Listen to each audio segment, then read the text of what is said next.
texto diz assim: Não reine, portanto, o pecado em vosso corpo mortal, de maneira que obedeçais às suas paixões, nem ofereçais cada um os membros do seu corpo ao pecado como instrumentos de iniquidade, mas oferecei-vos a Deus como ressurreto dentre os mortos e os vossos membros a Deus como instrumentos de justiça. Queridos, nós temos um texto que, por mais que a gente não tenha feito as aplicações, é, é um texto que aponta para uma realidade, irmãos, que quando não percebida, a gente vive de forma equivocada.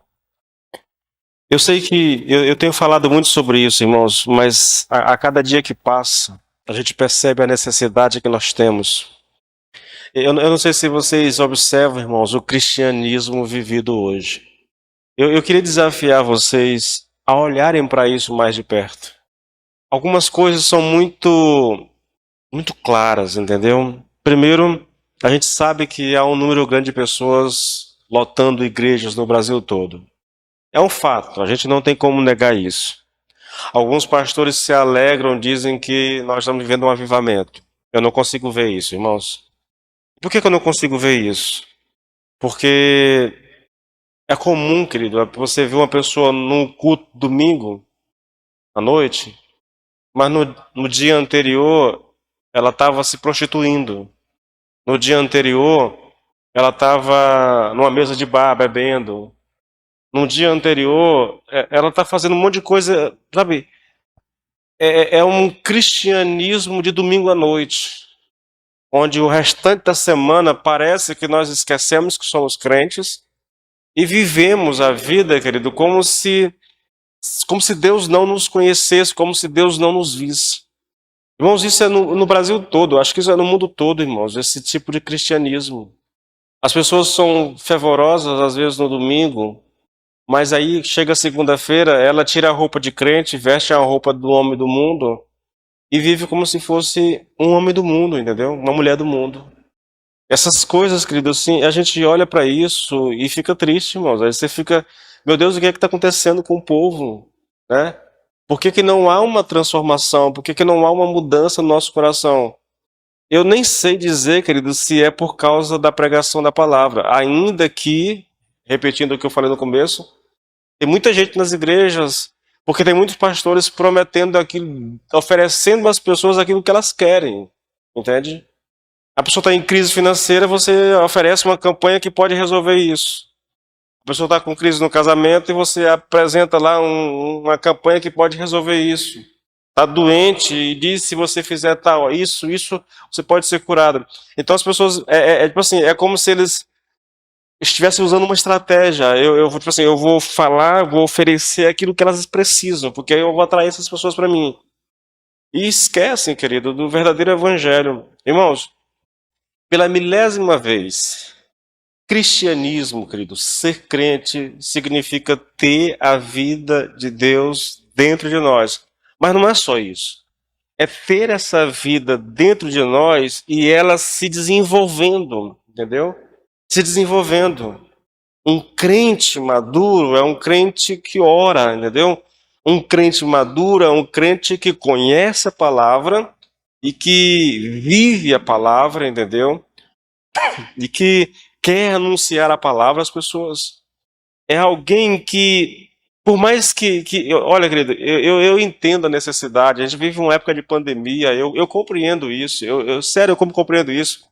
A semana que vem eu vou começar a falar um pouco sobre essa questão de finanças, mas o que eu não entendo, irmãos, é por que nós estamos deixando de lado a verdadeira essência do cristianismo. Veja o que nós temos aqui, irmãos. Paulo está fazendo uma aplicação prática de uma doutrina muito profunda, que é da nossa união com Cristo, de que nós estamos mortos para o pecado. Porque nós estamos mortos para o pecado, Paulo diz assim: olha, não reine, portanto, o pecado em vosso corpo mortal, de maneira que obedeçais às suas paixões. Entendeu? Se o pecado reinar, você vai obedecer às paixões do pecado, você vai fazer aquilo que não é para fazer. Nem, assim, não reine o pecado, não deixe o pecado reinar, nem ofereçais cada um os membros do seu corpo ao pecado, como instrumento de iniquidade, mas oferecei-vos a Deus como ressurreto dentre os mortos e os vossos membros a Deus como instrumentos de justiça. Então, há uma exortação muito clara, queridos, no sentido de que nós lutemos contra o pecado, de maneira que nós não permitamos que o pecado governe sobre nossa vida. Entende? Um crente, querido, que está no pecado, né, que tem prazer no pecado, é um crente em que o pecado, por alguma razão, está governando. Isso é estranho, irmãos. Isso é quase que antibíblico, entendeu? A gente chama isso de crente que se desviou, né? Por algum tempo. Mas até isso é complicado de você entender, à luz da Bíblia. Eu venho repetindo para vocês, olha, é possível um crente se desviar? É. Como é que eu sei que um crente se desviou? Ou se ele nem era crente, ele só esteve na igreja por um tempo e depois saiu? O teste é muito simples, irmãos. O crente que se desviou, ele vai viver uma crise interna. Ele conhece a Deus, conhece a palavra, sabe que o que está fazendo é errado, entendeu? Na maioria das vezes sente vontade de parar, mas falta força para ele, porque está afastado do Senhor. Quanto mais tempo afastado, mais fraco ele fica, entende? Mas há essa luta interna, o Espírito vai trabalhar o coração dele para que ele volte, o Espírito vai gerar culpa no coração, o Espírito vai trabalhar, vai convencer para que ele volte. Agora, o cara que esteve aqui e se afastou e ele não tem nenhuma luta interna, então ele nunca foi salvo, ele nunca conheceu a Cristo. Irmãos, por que Cristo veio a esse mundo? Ele diz, né? Eu vim buscar e salvar os que se haviam perdido. Foi o que ele veio fazer. Toda a vinda de Cristo, a missão do Senhor Jesus Cristo nessa terra, tudo aquilo que ele se submeteu diante dos soldados romanos, dos líderes judaicos, judeus da época, todo o sofrimento, a cruz, os pregos, tudo aquilo foi feito por uma razão, irmãos, uma razão. Ele veio salvar os que estavam perdidos. Eu não sei se você consegue entender, querido, onde isso nos leva. Isso deveria dar a nós, igreja, pastores, a compreensão de que a razão da nossa existência é só uma, entendeu? Só uma. Nós não estamos aqui, querido, para agradar a nós mesmos, nós não estamos aqui para agradar o mundo, nós não estamos aqui para celebrar, nós estamos aqui com um propósito. Na verdade, quando o Senhor Jesus Cristo morreu, que ele ressuscitou, e antes dele subir aos céus, ele reúne os discípulos, e a missão com a qual ele veio ao mundo, agora ele passa aos discípulos. Ide por todo o mundo e fazer discípulos de todas as nações. Ele passou a missão aos discípulos. Na verdade, essa é a nossa missão como igreja, irmãos. E nós perdemos de tal maneira o foco, querido, porque, irmãos, para viver esse cristianismo que nos leva a pregar o evangelho, a falar de Cristo para as pessoas, primeiro porque falar de Cristo para as pessoas requer, irmãos, uma vida santa, entende? Você não pode, para mim eu acho tão contraproducente alguém que está vivendo no pecado querer falar de Cristo para alguém. Eu disse isso na célula semana passada. Como é que você está vivendo no pecado e vai falar de Cristo para alguém? Você vai dizer o que para ela, na verdade? Qual o teu discurso, entendeu? Ó, aceita Jesus Cristo que os seus pecados vão ser perdoados. É mesmo? E os teus? Não faz sentido, entendeu? Então nós temos um texto, querido, altamente desafiador. Porque isso aqui é o que se requer de um crente. Porque ele é quem ele é, por causa da sua união com Cristo, porque ele já morreu para o pecado, porque o velho homem já foi crucificado na cruz, entendeu? Então ele é chamado, querido, é desafiado por Deus a não permitir que o pecado reine no seu corpo, a não deixar que isso aconteça. Mas o que a gente vê de mais comum hoje, querido, é exatamente isso. Irmãos, se vocês um dia se interessarem, pesquisem a respeito da realidade das pessoas que estão na igreja hoje. Eu li há um tempo atrás, o número de divórcio entre crentes é quase maior do que entre as pessoas que não são crentes. Dos jovens que estão na igreja e que fazem sexo normalmente como qualquer jovem mundano, os números são muito parecidos. Não há muita diferença, querido, entre aquele que diz que é crente e aquele que diz que não é crente. Mas consegue perceber como é que é estranho? Porque a orientação em todas as cartas, irmãos, em todas as cartas, a orientação é para que a gente viva em santidade. Isso é dito por Paulo, por Pedro, por João, por Jesus, isso é dito por todo mundo, por Judas, por todo mundo, irmãos. Que a gente vive em santidade. Sem santidade ninguém verá a Deus, entendeu? Sem santidade nós não podemos nos chegar a Deus. Mas Paulo diz a mesma coisa, olha, não deixe que o pecado reine no teu corpo. Ele está falando, viva em santidade, entendeu? É o que ele está dizendo. Viva para Deus, consagre-se ao Senhor, lute contra a ideia do pecado. O pior, eu vou já falar sobre isso, que até dentro da igreja, irmãos, há doutrinas a respeito de santidade, santificação, que dizem o contrário do que Paulo está dizendo aqui. Eu não sei no que essas pessoas se baseiam para falar o que falam. Então deixa eu rodar um pouquinho aqui, vamos lá.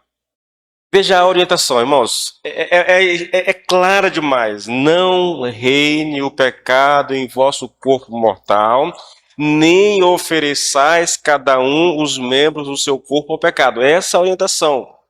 É uma orientação só, entendeu? No versículo 12, uma orientação mais geral, mais genérica, e no versículo 13 é algo mais específico, tá bom? Se der tempo, a gente entra nessas questões. O que fica claro aqui, querido, é que nós temos um mandamento para obedecer. É muito claro. O mandamento é: não reine o pecado no vosso corpo, entendeu? Não permita. Esse é o mandamento mais genérico, mais geral. No versículo 13, ele especifica melhor, entendeu? Ele fala do corpo mortal, mas no versículo 13 ele vai dizer assim, olha, ele fala dos membros do seu corpo. Ele está especificando, e nós vamos entrar nessa questão, irmãos. À medida que o texto for se desenrolando, a gente vai tratar disso, tá bom? Bom, antes de eu estudar o texto em si, eu só queria lembrar você uma coisa que eu já disse na semana passada. O que eu disse foi o seguinte: a santificação não é algo que alcançamos apenas nos rendendo ao Senhor. É essa a ideia que eu não vou dizer que é comum para nós, tá bom? Eu lembro de uma época na minha vida em que eu estava nessa luta contra o pecado e eu li um livro em que a orientação era essa: pare de lutar, não lute contra o pecado. O problema de você estar sendo derrotado o tempo todo é porque você está lutando, você tem que parar de lutar. Você tem que se entregar a Jesus, você tem que se render a Cristo. Não lute, se entregue ao Senhor e deixe... Olha como é que eles colocam essa ideia, irmãos. Olha, o seu problema deve ser o fato de que você está lutando e pelejando contra o pecado. Naturalmente você é derrotado. É aí que está o seu erro. Você não tem que fazer nada, exceto render-se, olhar para o Senhor e deixar que Ele viva a sua vida com você, em você. Então Ele vai te dar a vitória e você te manterá vitorioso e você não terá mais problemas. Então renda-se, pare de lutar. Mas o que Paulo está dizendo aqui é o contrário, né? Não deixe, não permita que o pecado reine. Então está falando a minha vontade, está falando eu tenho que fazer alguma coisa, eu tenho que lutar, na verdade, entende? É difícil imaginar, querido, algo mais contraditório a esse ensino do render-se do que o texto que nós estamos estudando, tá bom? Mas deixando isso de lado, vamos voltar para o texto. Esse texto, no versículo 13, nós vamos dividir ele em duas partes, uma parte negativa e uma parte positiva. Tá? Olha como é que está a negativa. Não ofereçais cada um os membros do seu corpo ao pecado como instrumentos de iniquidade. Essa é a parte negativa. Essa parte negativa, querido, ela também pode ser dividida em duas partes, em duas seções. O que Paulo está dizendo e o que ele não está dizendo aqui. Então nós vamos tratar disso. Primeiro do que ele não está, o que ele está dizendo, o que ele está realmente dizendo com esse texto. Ouça o texto. Não ofereçais cada um os membros do seu corpo ao pecado como instrumentos de iniquidade. É isso que ele está dizendo. Bom, vamos lá. Primeiro, deixa eu fazer oferecer, querido. Dependendo da sua tradução, isso pode estar aí também. Não apresenteis os vossos membros ao pecado, né? Na minha tradução é não ofereçamos. Observe que o pecado aqui, irmãos, ele é personificado, tá bom? Paulo já tinha feito isso lá em Romanos 5, no versículo 21, especificamente no 21, ele especifica, ele personifica o pecado. Ele diz assim, olha, a fim de que, como o pecado reinou pela morte, só até aqui, o pecado reinou. Ele fala como se o pecado fosse um rei que estivesse reinando, entendeu? Então ele está personificando o pecado. Paulo aqui, querido, considera o pecado como um grande poder, como um grande inimigo que nos confronta. E, nesse sentido, ele personifica o pecado com o propósito de tornar a matéria vívida e real para nós, entendeu? E para trazê-la a nós com mais vigor. A ideia é o seguinte, é retratar o pecado como um grande inimigo que está sempre procurando a sua oportunidade para governar os nossos corpos. Então ele personifica como um inimigo, como alguém que está nos espreitando, como alguém que está nos vigiando, buscando uma oportunidade para nos atacar, para nos derrubar, entendeu? É o que ele faz aqui com relação ao pecado. Bom, a nossa abordagem de hoje basicamente vai ser ver o sentido de algumas palavras nesse texto e fazer algumas aplicações com ela. Irmãos, como é importante que a gente tenha consciência do uso das palavras. Lembre-se que toda a Bíblia é inspirada por Deus.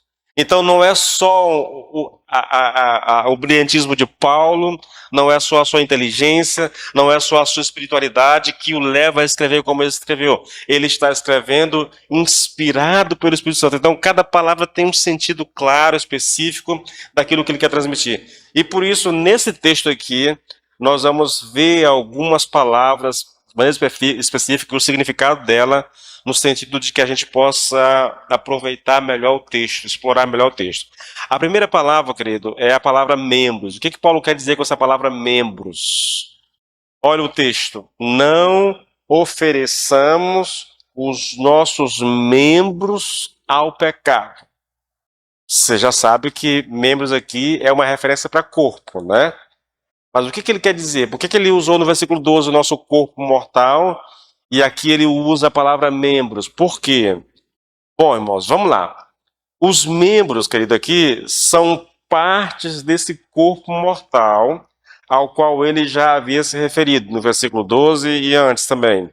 São as várias partes do corpo no qual residem os poderes, as faculdades, as propensões que todos nós temos como homens e mulheres naturais.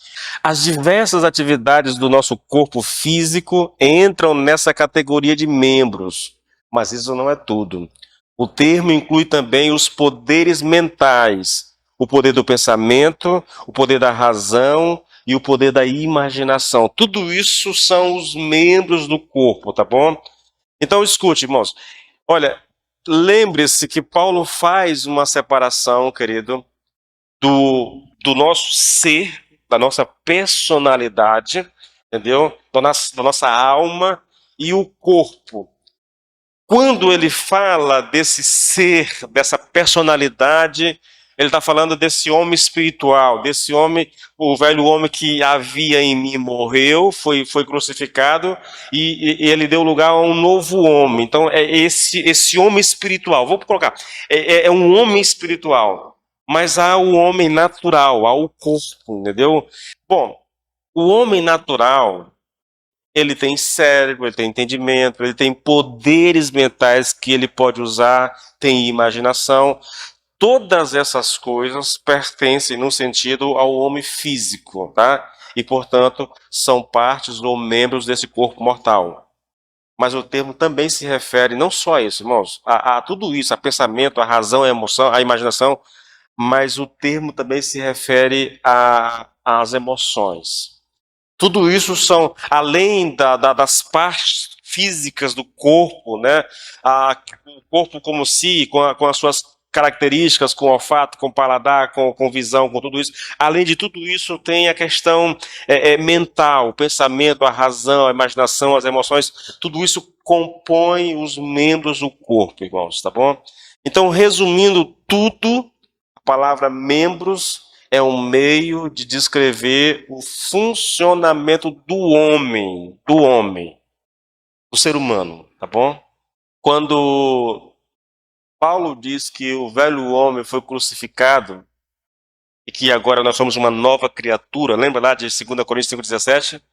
Nós somos uma nova criatura, esse que se fez novo. Tá, eu vou chamar isso de homem espiritual, tá bom?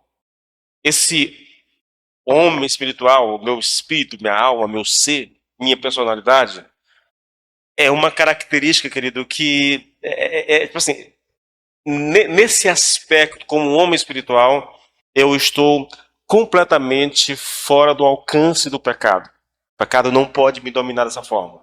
Mas eu tenho o meu corpo. A ideia que Paulo transmite aqui pra gente, querido, é que o pecado pode alcançar os teus sentimentos, as suas emoções. É que o pecado pode alcançar a tua imaginação, o teu pensamento, entendeu? Irmãos, isso é um negócio muito, muito perigoso. O pecado pode alcançar a razão, querido. A razão. Deixa eu chegar um pouquinho que eu vou fazer alguns comentários sobre essa questão, tá bom? O que é que Paulo pretende nos ensinar, irmãos? Que a ideia aqui é que, tendo falado sobre o corpo mortal como um todo, no versículo 12, ele fez uma abordagem geral. Agora ele divide esse corpo em suas partes componentes, ou as partes que compõem esse corpo. E o apóstolo faz isso, querido, para nos dizer que não somente não devemos permitir que o pecado reine no corpo como um todo, mas também nós não devemos apresentar nenhuma única parte ou porção da manifestação ou da atividade dessa vida corporal ao pecado, a esse poder que está em nós.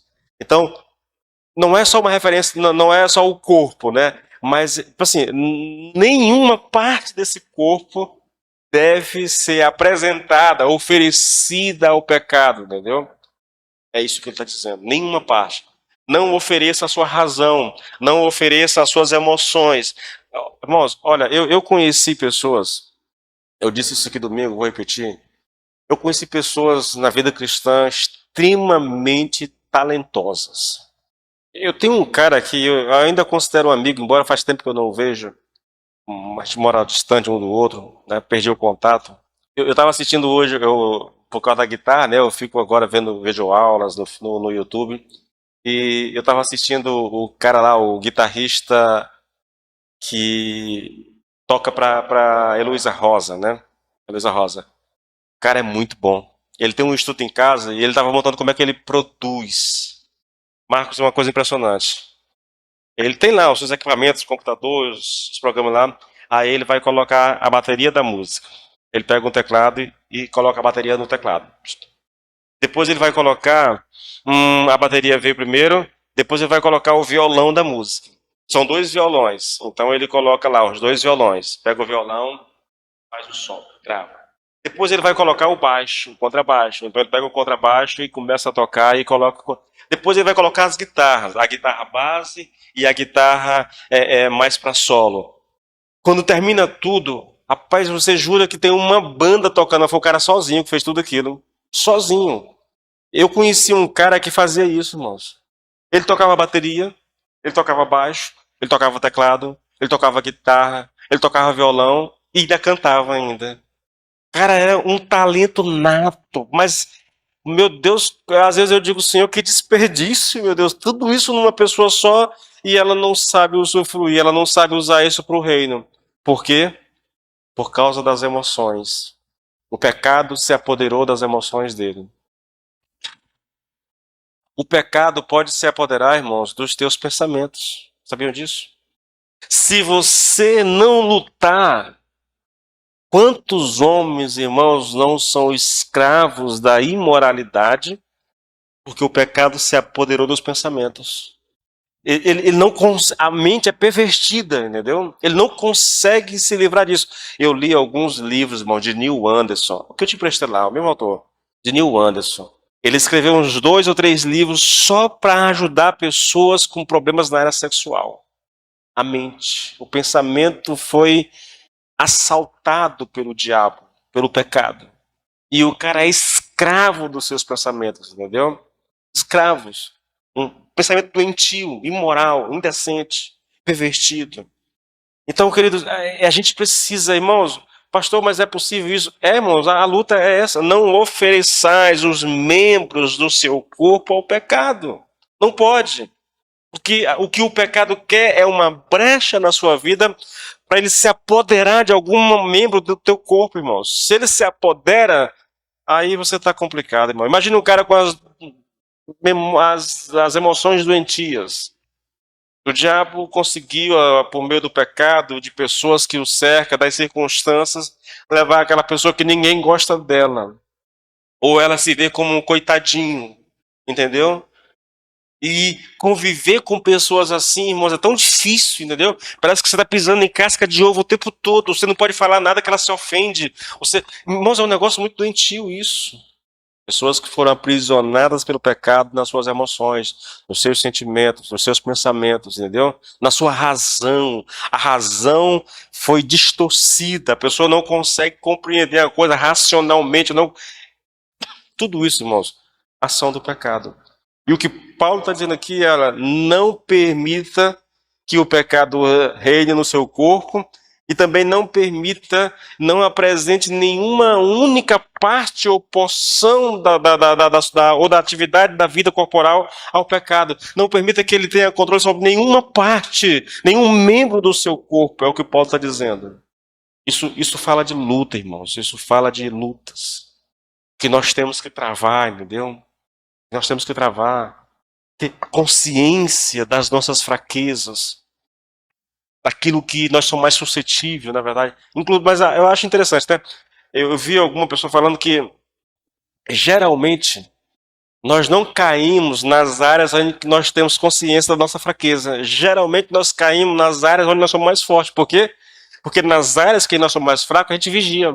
Nas áreas que nós somos mais fortes, a gente não vigia. É mais fácil de cair. O fato, querido, é que nós temos um inimigo que nos espreita, entendeu? Tentando achar uma brecha para nos derrubar. A outra palavra agora é oferecermos, ou apresentar, dependendo da sua tradução. Não ofereçais, ou não apresenteis, cada um, os membros do seu corpo ao pecado como instrumentos de iniquidade. O que significa essa palavra, irmãos? Oferecer aqui, ou apresentar. O sentido mais básico dessa palavra é pôr à disposição de. É isso.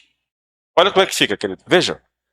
A ideia aqui é que nós não devemos apresentar estes membros do corpo, esses poderes, as faculdades, essas propensões, nós não devemos pô-los à disposição do pecado. Olha a palavra oferecer, irmãos.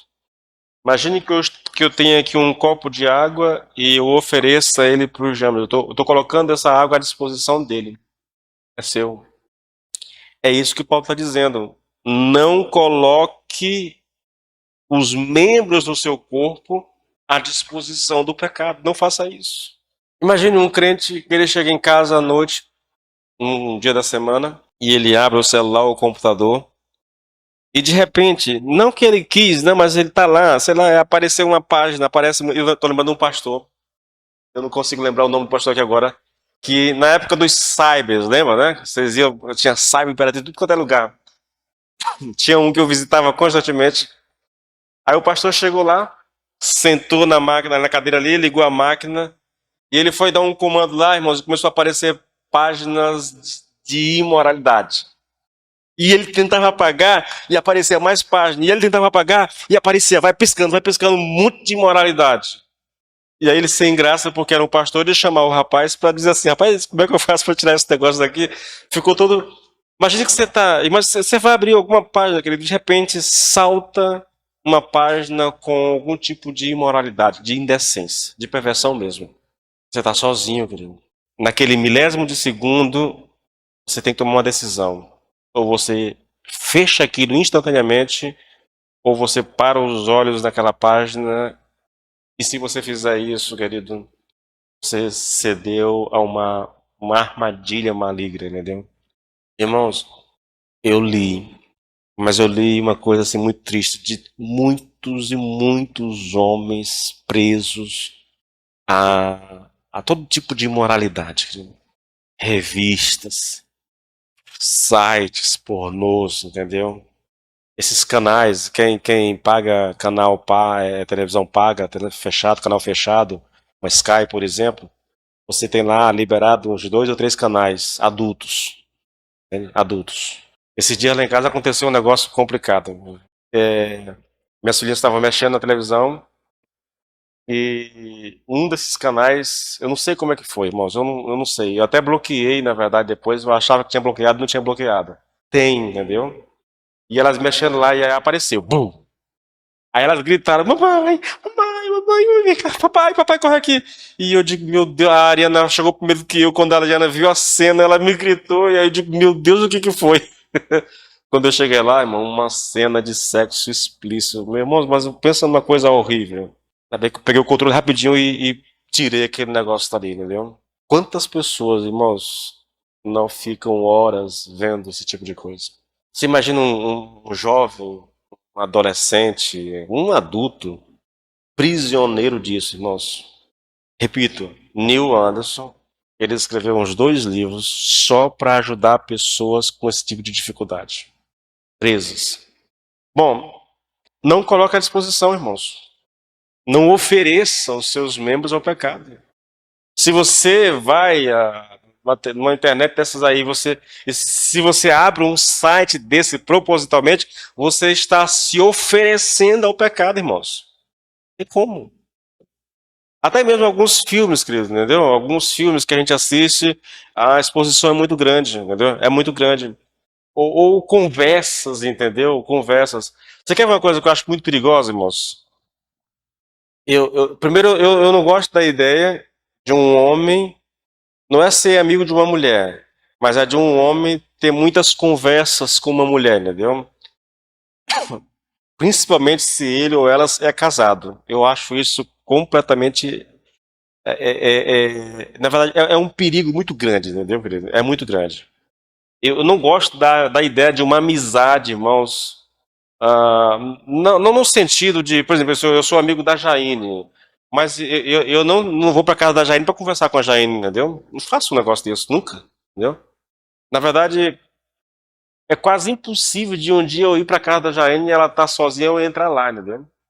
Poucas mulheres aqui na igreja eu entro quando o marido não está em casa, né? Eu acho que eu conto uns dedos aqui, uns 3 mulheres na igreja que eu entro na casa para conversar sem que o marido esteja, entendeu?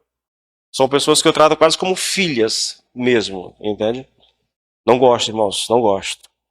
Por quê? Porque você está se oferecendo ao pecado. Ah, pastor, mas irmãos, pegue fogo e gasolina e tente juntar as duas coisas para você ver uma coisa. É perigoso. É perigoso. Então eu não acho bom, não, querido. Não é aconselhável. Pastoralmente é antiético isso, entendeu? Bom, a outra palavra, querido, é a palavra instrumentos. Veja como é importante, irmãos. Não ofereçais, nós já vimos o que é isso, entendeu? Não coloque os membros do seu pecado à disposição do pecado. Os membros, nós já vimos aqui, sim, é o nosso corpo físico como um todo, né, o olfato, a razão, o pensamento, o sentimento, emoções. Não coloque isso à disposição do pecado, né? Não ofereçais cada um os membros do seu corpo ao pecado como instrumentos, irmãos. Oferecer como instrumentos de iniquidade. O que significa aqui instrumento? A palavra significa, querido, algo que habilita o pecado a fazer cumprir-se o seu propósito e a ampliar o seu governo. O ensino de Paulo aqui é o seguinte: não deixe que nada do que há em você seja utilizado pelo pecado como um instrumento, como uma ferramenta.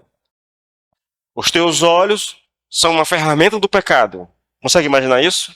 As tuas emoções são uma ferramenta que o pecado utiliza. Não permita isso, é o que Paulo está dizendo. Não deixe. Não deixe que a tua mente, não deixe que o teu sentimento, não deixe que as tuas emoções, não deixe que os teus olhos, não deixe que os teus lábios, entendeu? Não deixe que nada em você seja utilizado pelo pecado como um instrumento, irmãos. É o que Paulo está dizendo. Agora, veja, querido, por que Paulo, falando pelo Espírito Santo, se expressa dessa maneira, irmãos? Vou ler novamente, agora versículo 11 e 12. Isso é muito interessante, olha. Não reine, portanto, o pecado em vosso corpo mortal, de maneira que obedeçais às suas paixões, nem ofereçais cada um os membros do seu corpo ao pecado como instrumento. Então, por que Paulo, inspirado pelo Espírito Santo, se expressa dessa maneira? Para mostrar, querido, que o objetivo supremo do pecado, do diabo e de tudo quanto pertence ao domínio das trevas e do mal é levar à iniquidade, é nos levar a pecar, é nos levar à injustiça. Esse é um termo muito utilizado por Paulo aqui em Romanos, injustiça, entendeu? Agora, o que é isso?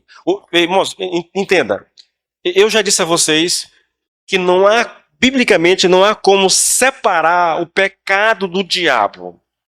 Lembra lá do Jardim do Éden? Quando o diabo tentou Eva, o que ela fez? Ela pecou. Então, a, a interatividade entre o diabo e o pecado é uma coisa que a gente não pode separar, desconectar, entendeu?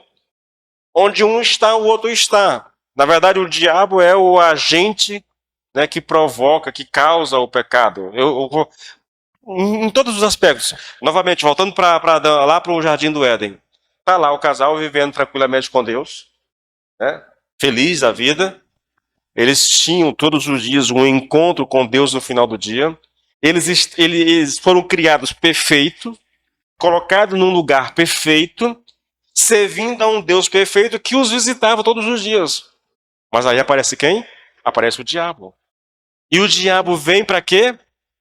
Para enganar a mulher e levá-la a fazer aquilo que Deus disse para não fazer. Isso é pecado, irmãos. O que é pecado, irmãos? Pecado é fazer aquilo que Deus disse para eu não fazer. Se eu faço aquilo que eu sou ordenado a não fazer, eu estou pecando, irmãos. Quem é o agente por trás disso? Instigando o diabo. Ah, pastor, então o diabo é o culpado. Calma lá, querido. Entendeu? O diabo foi enganou Eva, enganou. Deus a perdoou? Perdoou. Não perdoou? Porque ela sobreviveu, mas as consequências do pecado ela sofreu. Na verdade, as mulheres ainda hoje sofrem as consequências do pecado de Eva. Por causa do que tu fizeste, né? A tua vontade será para o teu marido, e tu vais conceber em meio a dores. Deus a perdoou. Mas lembra de lá de Davi? Lembra de Davi, irmãos? Veja um caso típico aqui. Não há em nenhum lugar ali uma ação maligna, você não percebe nada. Mas, irmãos, primeiro, Davi não foi para a guerra, o que era o costume dos reis. Segundo, o cara dorme. Depois que ele dorme à tarde, que ele acorda, ele começa a caminhar sobre as muralhas e ele vê uma mulher bonita, que está muito descuidadamente tomando banho pelada lá, né? E o cara viu a mulher. Não há dúvida, na minha concepção, no meu entendimento, de que há uma ação maligna aqui, irmãos. Ele pecou com ela. Deus perdoou Davi? Perdoou. Só que as consequências daquele pecado, ele teve que arcar com elas. Entenda, querido. Nós não podemos separar o propósito, irmãos, o objetivo supremo do pecado. Aí vem na sequência o diabo, o domínio das trevas e o mal, tudo uma coisa só, não tem nem como separar essas coisas. É levar o ser humano à iniquidade, à injustiça. É fazer com que a gente peque. Toda ação maligna a nosso respeito tem o propósito de nos levar a pecar. Não faz parte da minha ministração, né? Eu vou falar sobre injustiça. Mas por que o diabo faz isso, irmãos? Eu tenho aqui algumas respostas para isso, irmãos. Uma vez eu ministrando uma palavra, há muito tempo, num retiro, eu falei para aqueles irmãos o seguinte: tudo que o diabo faz, ele faz com a intenção de nos levar a pecar. Por quê? Porque ele sabe que ele não pode tirar a salvação de um crente. Mas ele pode colocar esse crente numa situação muito complicada diante de Deus. Porque Deus, sendo quem ele é, irmãos, ele vai punir o pecado. Ele perdoa, perdoa, mas as consequências virão. Entendeu? O pecado nos afasta de Deus. Não rouba a salvação, mas nos afasta de Deus. Nos separa de Deus. Então, tudo que o diabo faz, que o pecado faz, faz com a intenção de nos levar à injustiça, a praticar a injustiça. O que é injustiça, irmãos? Injustiça é tudo que se opõe a Deus. Ora, a Bíblia diz que Deus é justo, né? Deus é um Deus justo. Então, tudo que se opõe a essa justiça de Deus é chamado de injustiça. Então, injustiça aqui é tudo que se opõe ao governo de Deus, ao reinado de Deus, ao modo de Deus de vida que Deus tem para nós, entendeu? É aquilo que não é reto, é aquilo que não é íntegro, aquilo que não é verdadeiro, que não é belo, aquilo que é distorcido, que é perverso, que é torpe, que é feio, né? É o mal em si mesmo e leva a consequências sempre torpes, feias e más. Tudo isso é injustiça, irmãos. É o contrário do que Deus quer para nós, é o contrário da vontade de Deus para nós, entendeu? Isso é injustiça, isso é pecado. Tudo isso. A intenção sempre é, ele nos espreita para nos levar a fazer aquilo que é contrário à vontade de Deus. Eu posso resumir tudo o que eu já disse aqui, tudo que nós estudamos aqui, querido, da seguinte maneira. Nós temos todos esses poderes e faculdades, porém, nós não devemos deixar que nenhum deles, né, deste ou daquele modo, desta ou daquela forma, se torne um instrumento pecado, porque isso levará à injustiça. Isso me levará ao pecado. Nós não podemos permitir, querido. Irmãos, veja, o agir de Deus na nossa vida, o fato de nós termos as Escrituras, tudo isso, irmãos, aponta para a realidade, a necessidade que nós temos de viver uma vida de santidade. Você quer ver essa mesma realidade que eu estou colocando aqui para vocês? Eu estou colocando aqui em termos gerais. Vou especificar agora um pouco a mesma realidade, querido, num outro texto de Paulo. Em Colossenses 3, no versículo 5 em diante, veja o que Paulo diz. Olha, portanto, ele está dizendo a mesma coisa, de maneira diferente e mais especificamente ainda. Olha, portanto, façam morrer tudo que pertence à natureza terrena. Ele está falando a mesma coisa. Olha, faça morrer a vontade do corpo, entendeu? Aí ele vai especificar o que é essa natureza terrena, o que pertence à natureza terrena. Ele vai colocar imoralidade sexual, impureza, paixões, maus desejos, avareza, que ele diz que é idolatria aqui. Por causa dessas coisas é que vem a ira de Deus sobre os filhos da desobediência. Vocês também andaram nessas mesmas coisas no passado, antes de conhecer Cristo, antes de nascer de novo, né? Vocês viviam nisso. Agora, porém, abandonam igualmente todas essas coisas. Ira, indignação, maldade, blasfêmia, linguagem obscena no falar. Não mintam uns aos outros, uma vez que vocês se despiram da velha natureza com as suas paixões e práticas e se revestiram da nova natureza que se renova para o pleno conhecimento segundo a imagem daquele que criou a todas as coisas, daquele que a criou.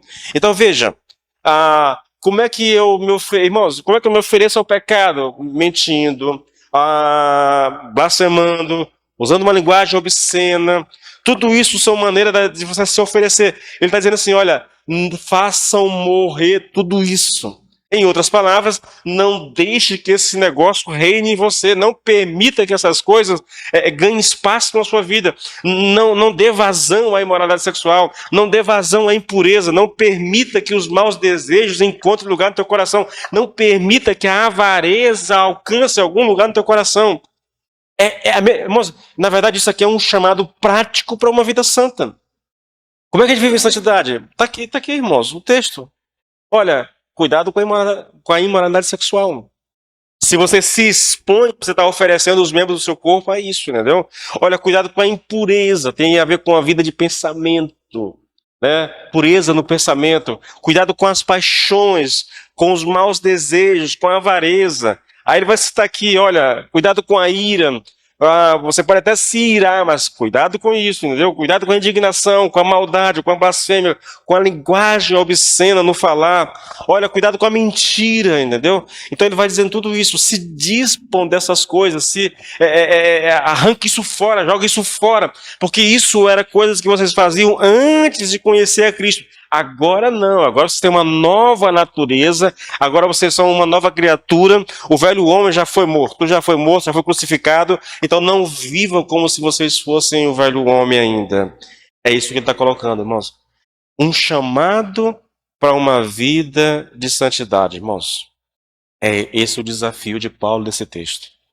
Nós não devemos permitir que nenhuma das faculdades do nosso corpo seja posta ao serviço do pecado, irmãos.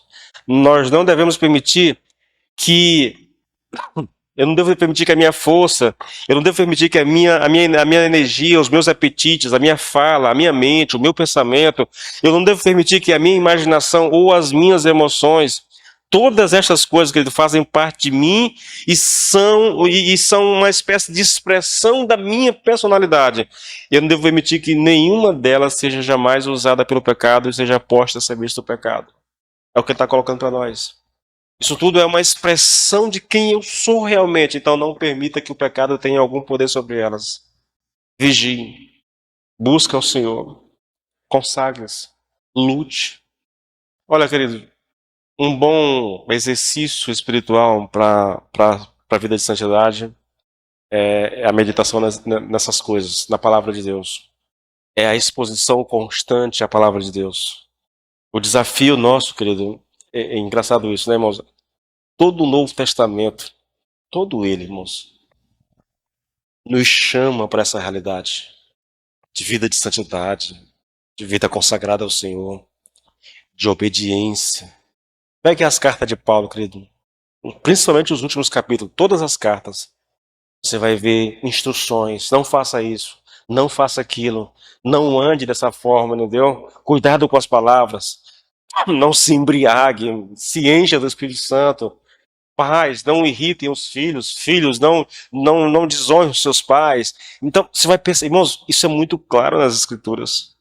É muito claro, essa preocupação com o nosso andar. Mas por que isso? Porque nós somos novas criaturas, porque nós estamos ligados, conectados a Jesus Cristo, porque o velho homem já foi crucificado, porque eu sou uma nova pessoa, eu já estou em Cristo, eu morri com Cristo, eu fui sepultado com Cristo, eu ressuscitei com Cristo, eu estou assentado nas regiões celestiais de Cristo. Então, por causa de quem eu sou, eu não posso me permitir, irmãos, viver na prática desses pecados.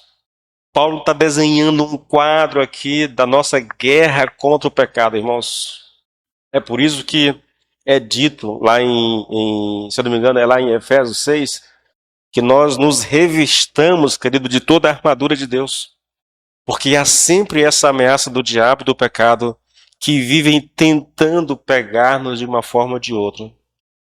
O quadro que Paulo desenha, irmãos, é de alguém que vive espreitando outra pessoa, vigiando mesmo o tempo todo, tentando achar uma brecha para pegá-la, entendeu?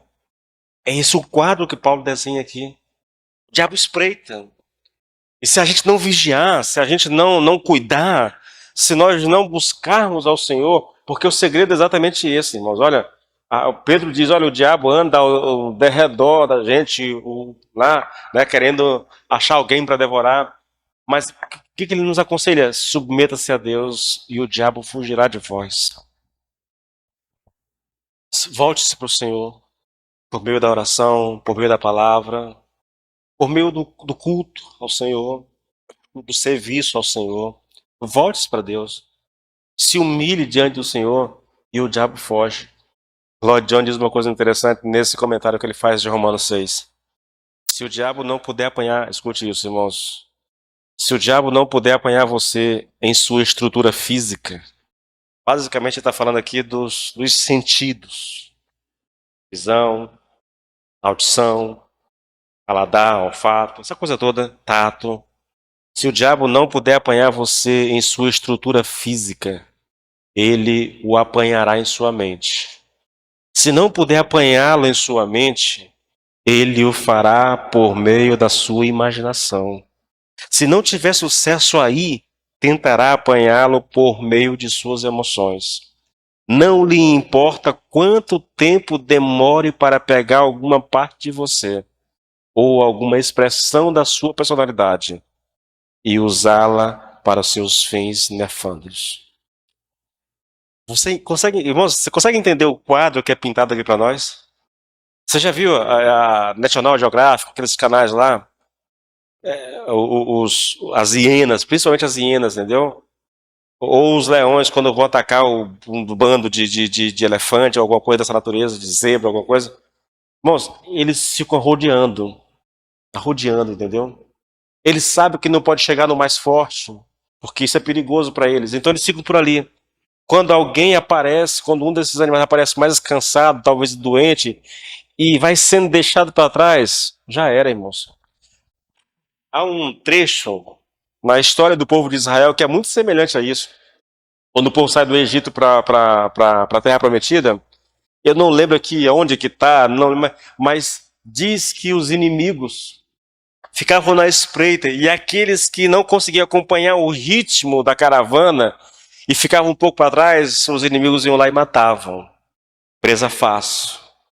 O diabo está assim, irmãos. Ele vai procurar te tentar pelos olhos, talvez por palavras. Vai tentar te seduzir. Não conseguiam? Então ele vai para a mente. Ele vai tentar a mente. Não conseguiam? Ele vai aqui para a imaginação. Vai gerar pensamento, gerar sentimentos no teu coração, entendeu? Ele vai tentar, ele vai batalhar. Ele não está preocupado com o tempo. Se isso vai demorar uma semana, um mês, um ano, ele não está preocupado. A intenção dele, querido, é te capturar, é te levar a pecar. Novamente, lembra do que eu falei no começo? Muitos e muitos irmãos, querido, vivem um cristianismo completamente capenga, completamente derrotado, querido. Não consegue vencer o pecado. Não consegue, irmãos. Aí se afastam da igreja, porque não conseguem, não conseguem ter uma vida vitoriosa. Os pensamentos, os sentimentos, as emoções, a imaginação já foi corrompida, entendeu? Foi corrompida pelo pecado. Ele não pode olhar. Hoje isso é tão comum, né? Eu não posso nem dizer mais ele ou ela, né? Não pode olhar para um homem ou para uma mulher que ele já começa a imaginar coisas na sua mente, entendeu? Irmãos, é uma coisa é tão doentia isso hoje, querido, no nosso meio. Esse quadro desenhado por Paulo, irmãos, nos chama a atenção para a exortação que ele faz. É por isso que ele nos exorta a que não permitamos que o pecado reine no nosso corpo, nem que nós ofereçamos os nossos membros, né, o membro do corpo ao pecado, irmão. Olha, escute isso mais uma vez. Não baste que eu não peque com o meu corpo físico, literal. Porventura eu peco em minha mente, em minha imaginação, eu peco no pensamento, em minhas emoções. Fazê-lo de qualquer desses modos é fazer-nos culpado de passar para o pecado, né? De apresentar, de oferecer ao pecado, o grande inimigo do homem de Deus, estes poderes vitais que nos foram dados pelo grande e glorioso Criador. Tudo gira em torno dos membros. Não ofereçais os membros do seu corpo ao pecado. Não faça isso. Não coloque os membros do seu corpo à disposição do pecado para ser usado pelo pecado, irmãos. E já caminhando aqui para encerrar, eu queria chamar a sua atenção para algo que eu julgo extremamente importante. Esses poderes citados aqui, querido, essas faculdades, essas propensões que todos nós temos em si mesmo, elas não são nem boas, nem assim, são bons e são inofensivos, não são maus, na verdade, né? O problema é que eles podem ser utilizados de um modo ou de outro, para o bem ou para o mal. E o diabo e o pecado estão sempre tentando apoderar-se deles. Não quer dizer, veja isso, não quer dizer que quando o pecado e o diabo os utilizam, eles estejam sendo maus em si mesmo. Antes, A verdade é que eles estão sendo usados pelo poder errado. Então escute, tuas emoções, elas são boas e são inofensivas. O problema é quem está usando as tuas emoções. É o pecado ou é Deus, entendeu? Olha o nosso texto, lembra do nosso texto? Voltando aqui para o texto, rapidinho. Nem ofereçais cada um os membros do seu corpo ao pecado como instrumento de iniquidade, mas oferecei-vos a Deus como ressurreto dentre os mortos e os vossos membros a Deus como instrumentos de justiça. Então, a questão é, meu pensamento, por si só, minha capacidade de pensar, ela é boa. O problema é quem está usando o meu pensamento, né? As minhas emoções são boas, mas quem está fazendo uso dela é o pecado ou é Deus? Entende, querido? É essa a questão. Eu gostaria muito de chamar sua atenção para isso. Ah, pastor, então minha mente é pecaminosa? Não, irmãos, não é isso. Não é isso. É quem usa. Paulo é muito específico. Olha isso aqui. O mesmo texto de Romanos 6, só que um pouquinho mais na frente, nos versículos 16, 17 e 19. 17, 18 e 19. Mas graças a Deus, porque outrora, está falando dos irmãos, escravos do pecado, contudo, viestes a obedecer de coração à forma de doutrina que fostes entregue. E uma vez libertado do pecado, fostes feitos servo da justiça. Falo como homem por causa da fraqueza da vossa carne.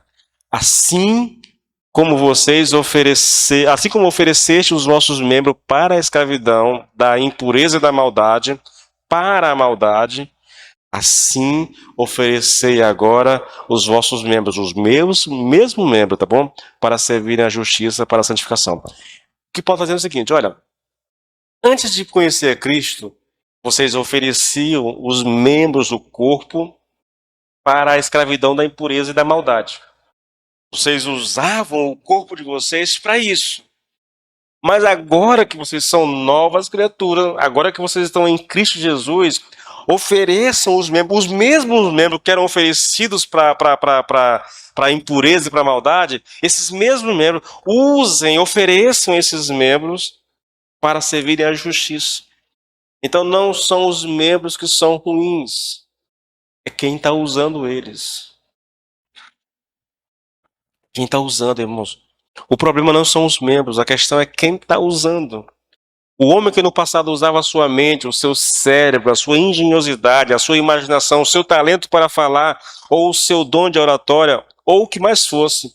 O homem que usava todas essas coisas no passado como servos do pecado, agora usa exatamente os mesmos poderes como instrumentos e servos da justiça e para Deus.